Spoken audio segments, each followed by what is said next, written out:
Hi, I'm Dave Wurzel, and you're watching PHTV4. This is Spotlight. Today's Spotlight is on birding. We are at an interesting time of the year right now. We're kind of transitioning. We still got some cold weather.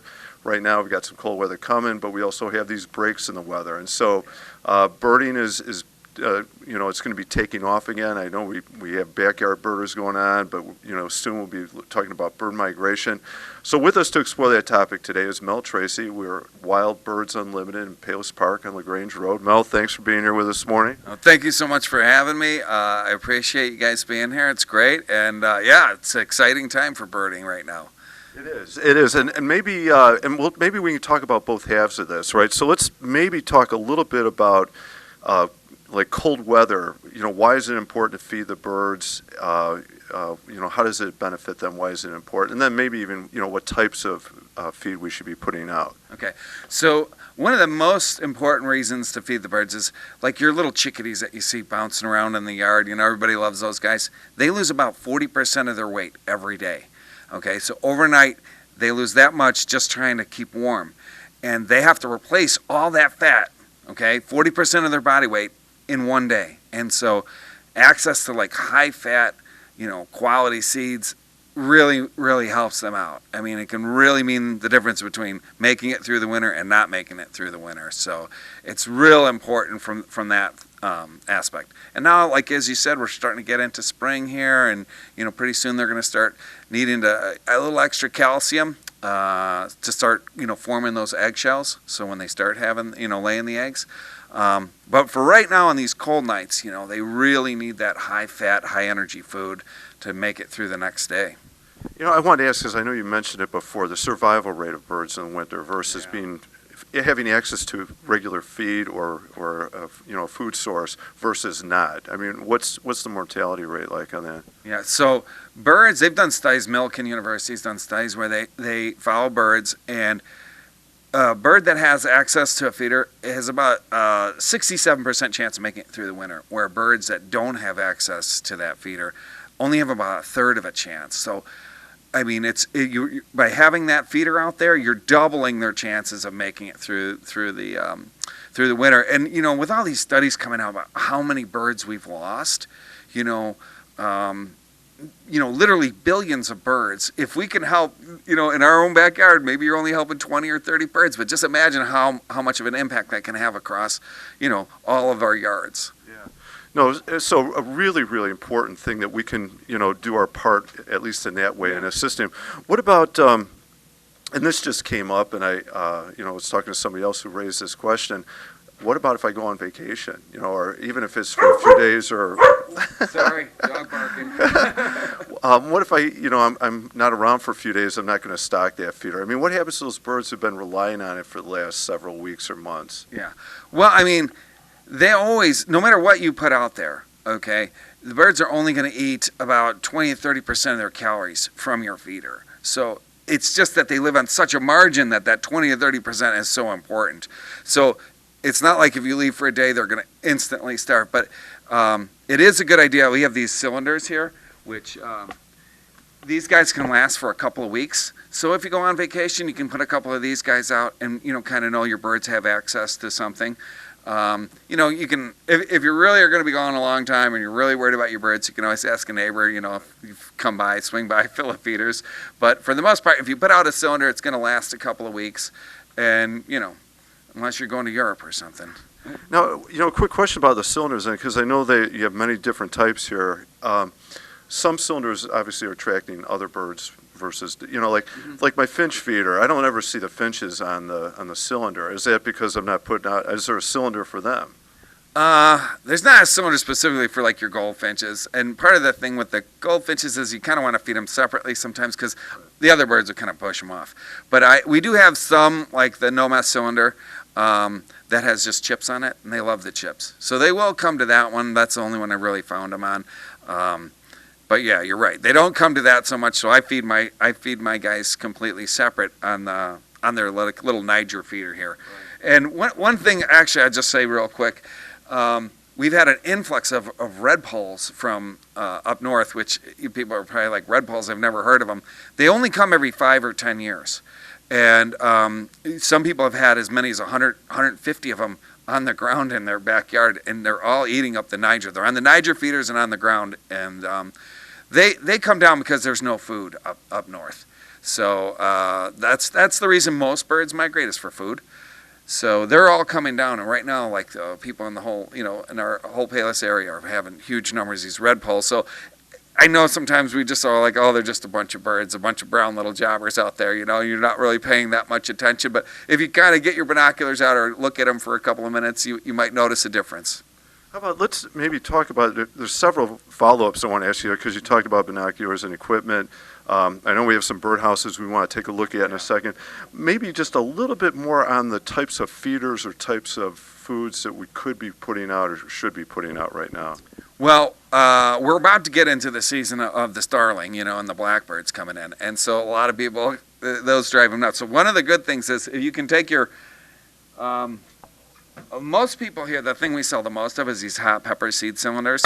And they're super simple. You just drop it in, and like we said, it lasts for a couple of weeks. The birds all love it. You get all kinds of different varieties on here. But if you can just take this guy out and swap it out for the safflower, and the reason it goes safflower, it's got a hard shell. And so the starlings, and typically all of the blackbirds, don't have strong enough beaks to crack the shell. So, like our cardinals have real big, strong beaks, and they can crack it.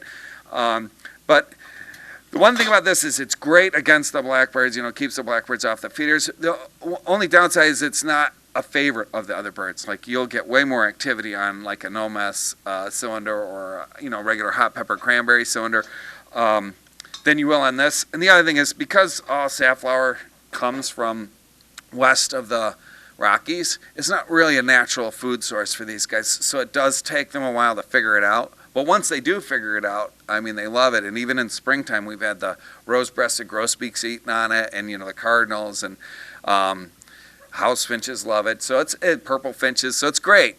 It's a great source. But if you're switching, you might be like, oh my gosh, where'd all my birds go? So, but that's a great thing to use against the blackbirds. Okay, how about next? Let's take a look at the different birdhouses. Again, we're transitioning, or birds will be starting to show up again, or looking to nest, or looking for shelter, or some kind. What type of birdhouses do you have, and what should we be looking for in a birdhouse? Yeah, and most people say, oh, I know I should clean my birdhouse. When should I do it? Now's the time to do it. A lot of times over the winter time, you just don't get around to it, and you kind of neglect it, and that's fine. And the birds use them for shelter through the winter, but now's the time to really get it all cleaned up, because even though they're not starting to nest yet, you will have birds checking sites out. They're looking for a safe, reliable place to raise their babies. So if you want, you can go with kind of a plain style like this. The one thing I recommend is that you look for something that has an easy way to clean it. So in this instance, this little nail there, you twist out, you can just pull the stuff out, and it's super simple to clean. If you get more of a kind of a fancier house like this one here, again, this great house, the birds don't really care whether it's fancy or plain, you know what I mean? They're just gonna see the hole and go in there. But this one has a clean out. So if you get something, sometimes you go to a fair, craft fair or something, somebody's got really cool birdhouses, get one that has some easy way to clean it out, because the birds do need it cleaned out. And I should say, like, what I do, I put this one out under the power lines here that run along here, and every year I've had tree swallows nesting in these, which I don't know if you know tree swallows, but they're just beautiful, like blue metallic birds. It's pretty easy to clean out, and then I'll just spray a little bleach and water solution in here to clean out. That basically kills anything that's going to harm the birds. So that bleach is 1 part bleach, 10 parts water. Kind of wipes out anything bad for the birds, but otherwise you're just kind of knocking the stuff out. There might be some poop in there. You might want to wear gloves while you're doing it. Quick question. Yeah. Different colors, different, and obviously hole size is an issue. Are there certain colors or designs that work better for some birds than other birds, or depending on the type of bird we're trying to attract? Yeah, for sure, hole size is probably the most important. So this size here is a little bit of a bigger size. It can take basically all the way up to like sparrows. I don't know that a starling could get in there, but bluebirds for sure could get in here. And if you want, though, you can get a hole reducer or just buy something with a smaller size hole. And that will like just be for just your chickadees or just your house wrens or something like that, so you can reduce that size to kind of eliminate some of these big guys that might be bullying the little guys, because I'm always worried about the little guys. So that's a good thing to put on there if you wanted to. As far as the holes go, like the birds they're used to being looking for trees in like a birch or a oak or all these different kinds of things. So they're really just looking at that black hole and just going into there and checking things out. And you might see if you have 3 or 4 in your backyard, you might see at one point chickadees checking this house out and then checking out another one and then checking out another one until they kind of settle on one. Okay. So it doesn't necessarily matter. Aesthetically, we can go almost any route. It sounds okay. All right. How about so the birds are going to start to migrate through soon, right? And we're seeing some of those birds. So maybe can you give us a little bit of timeline, a little bit about, we have certain birds here now, and over the next month or so, a couple months, we should begin to see some other birds. Yeah, again, so just talking about, like say Orioles or something like that. Our Orioles are coming here for this kind of explosion of insects we have. So, and that's basically why all birds move. And right now, we've got redpolls, I said, down here. Well, they're here because there's no food up north, so they move down. And we've got those little red-breasted nuthatches. I don't know if you guys have seen those in your yard. Those guys are awesome. They typically kind of come down every other year, but the fires in Ontario were so extensive last year, it burned up a lot of their food, so they had to come down.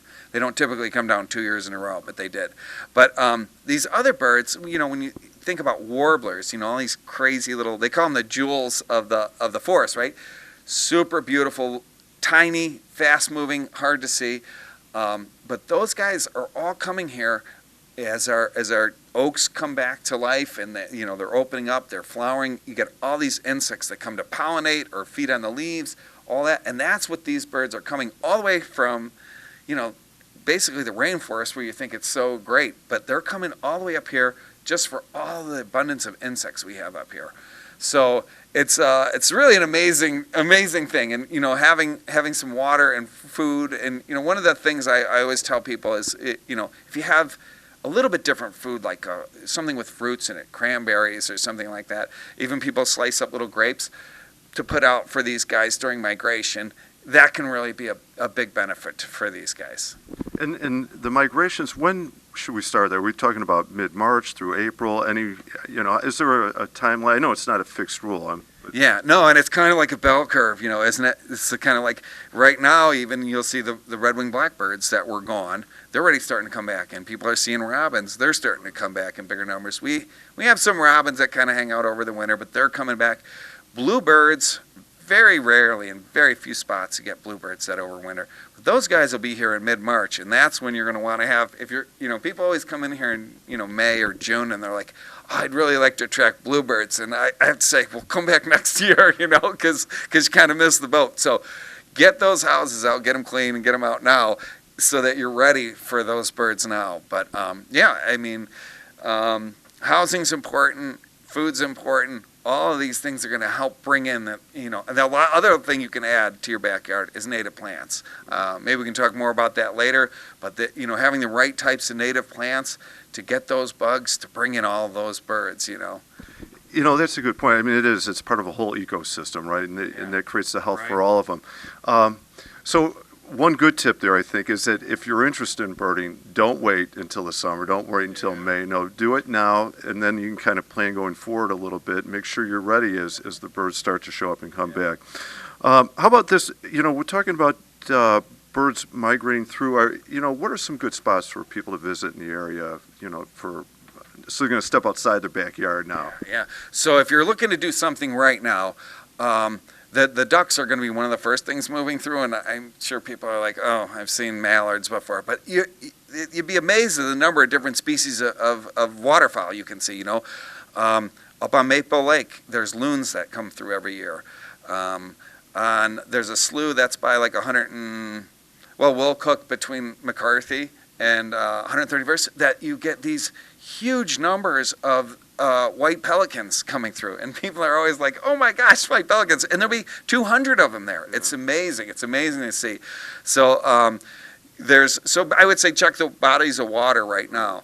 As we move a little bit further along in the season, and you're going to want to see the warblers and those kinds of things. It's great from Buffalo Woods all the way down the line. Any of those forest preserves are great spots, especially you're looking for places with oaks, because the oaks are one of the best trees for these birds.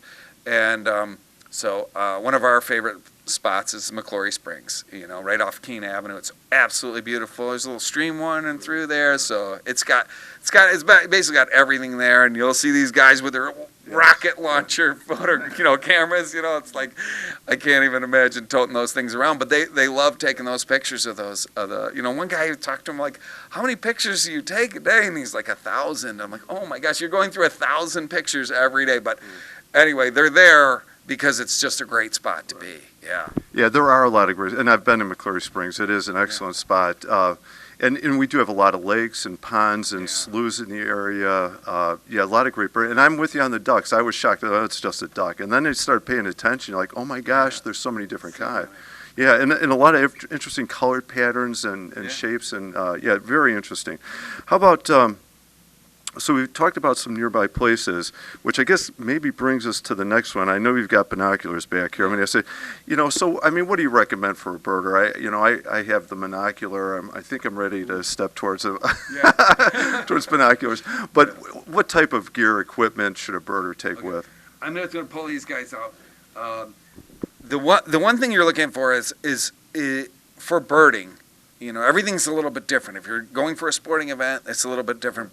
But so for birding, the best binoculars are going to be 8x42s.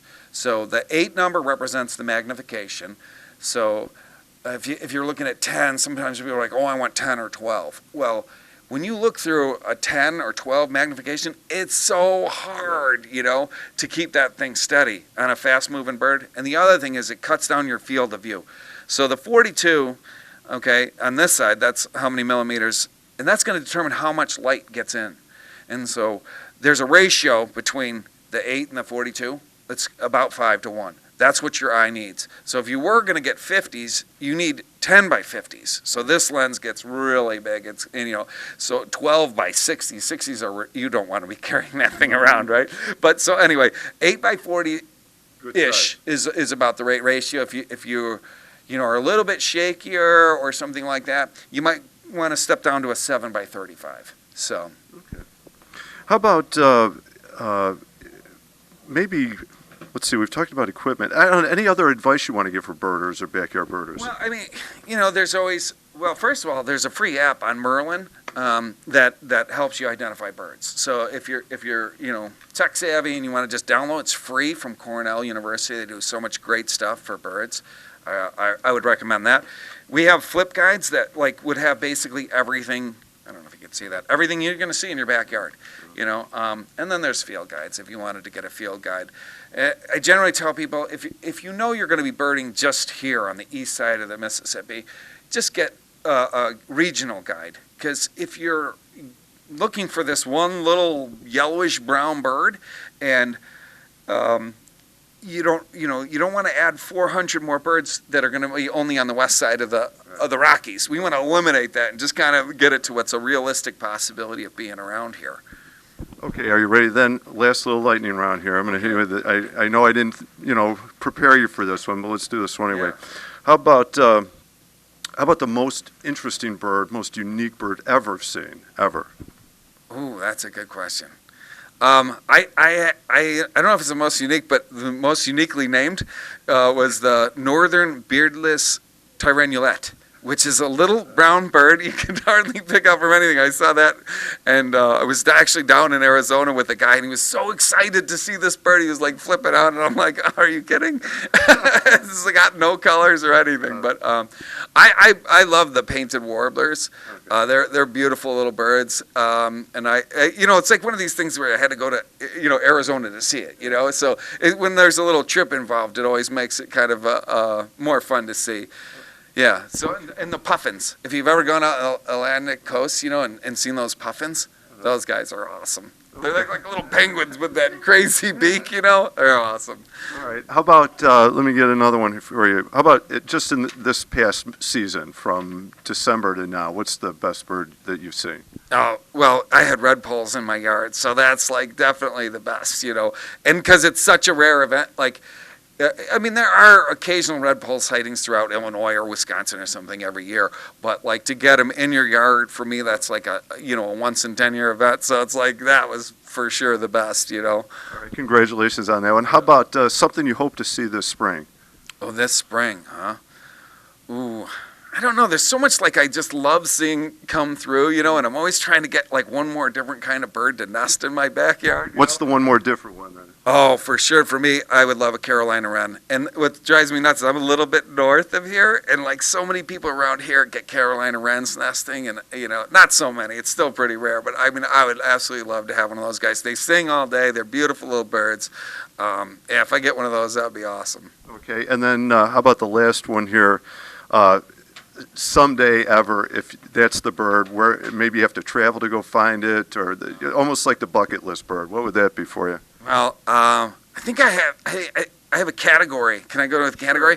So I love the woodpeckers, you know, and there's so many woodpeckers I haven't seen, you know, like the Lewis's woodpecker, and there's like a white-headed woodpecker, and most of the ones I'm missing are all out west. So I would love to see those guys because, you know, I've kind of gone to Florida and seen the red cockaded one. Well, obviously the ivory billed, but those guys are no longer. But yeah, the red cockaded is another one that's kind of like a borderline, is very close to going extinct. It's doing much better now, but that was a fun one to see. Okay. And then a personal tip just for me, or number one, I did see, based on some help from your wife and the backyard feeding, she helped me identify, I saw a Cooper's hawk, which for me was a first time, oh my gosh, that was cool. When I found out why he was showing up, I was a little bit concerned. All the feeders I have out, but beautiful bird perched on the pergola of our deck. Personal tip for me though, I like osprey. I found a place to go find them, a couple, and we do have areas that they like to nest or they move through. When do the ospreys start to show up? When might I, take that hike over? Usually near Little Red Schoolhouse, I find them. Yeah, Little Red Schoolhouse is a good place. There's a place like at 104th by the fishing bridge over there. And they're kind of coming determined on the open water. More than anything. They kind of they're already migrating, and in some places they're already nesting, but they can't really come. They're not like the eagles so much, where the eagles that are already nesting, we've got a couple eagles in the area that are in nests. It's amazing, and I hope like they stay warm for the cold periods here, but they'll hunt along the rivers and by dams and stuff like that. With the ospreys are much more like an open water, like lakes and stuff. They really have to wait for those lakes and stuff to unfreeze before they can move up. But yeah, mid-March they'll definitely be moving in and starting to clean house. Most of them already have their nest that they go to regularly, so they'll be cleaning it up, adding to it, and then starting the process all over again. It's such a miracle, right? We go through this every year, but it's just amazing, like that these birds, like Orioles that are down in South America are going to make it back every year. And you worry about them so much, you're like, oh gosh. And then when the first one shows up, you're like, oh, phew. They made it, thankfully. All right, cool. Mel, thank you very much. This is great. A lot of cool stuff. Check it out, and obviously you can help people get the right feed out or the right house, or you can give some tips about what's coming. Don't wait until the late spring, summer, start to take care of this stuff. And thanks again, Mel. Thank you so much for having me. It's always a pleasure. Thank you. Yeah, this is good. I'm Dave Wurzel, and you've been watching Spotlight, and we've been taking a look at birding for the 2022 spring season, and we're with Mel Tracy at Wild Birds Unlimited. Thank you for watching.